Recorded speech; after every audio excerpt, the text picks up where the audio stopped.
জয় বড় মা। হ্যালো বন্ধুরা, আমার ইউটিউব চ্যানেল সবাইকে স্বাগতম। আজ একটা তোমাদের নতুন ব্লগ নিয়ে এসেছি। আজ আমাদের গ্রামে একটা ছোট মায়ের মন্দির আছে, সেটা তোমাদের দেখাতে চাই। মন্দিরটা একটা বট গাছের নিচে স্থাপন করা আছে।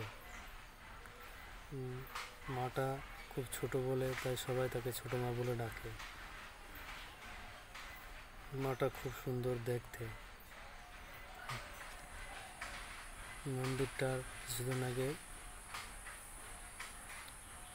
ঝড়ে ভেঙে গেছে, তা তোমাদের দেখাতে চাই।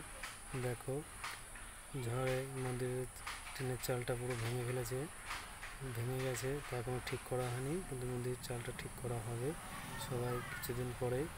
তাই তার জন্য মন্দিরটাকে চারিপাশ দিয়ে কলম তৈরি করা হয়েছে। মন্দিরটাকে সুন্দর করে সাজিয়ে গুছিয়ে তৈরি করা হবে এবং সাজানো হবে মন্দিরটা খুব সুন্দরভাবে।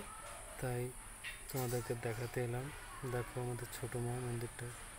মাটা খুব সুন্দর, ছোট কিন্তু মাটা খুব সুন্দর দেখতে, খুব ভালো। ঠিক আছে, মাটা খুব ভালো সুন্দর দেখতে। মার পিছনে যে বট গাছটা আছে তার নিচে সবাই ঠাকুরগুলো রেখে যায়, তাই দেখানো হচ্ছে তোমাদেরকে। দেখো, দেখো মাটাকে তোমাদের খুব কাছের থেকে দেখানো হচ্ছে। জয় ছোট মা, জয় ছোট মা, জয় ছোট মা।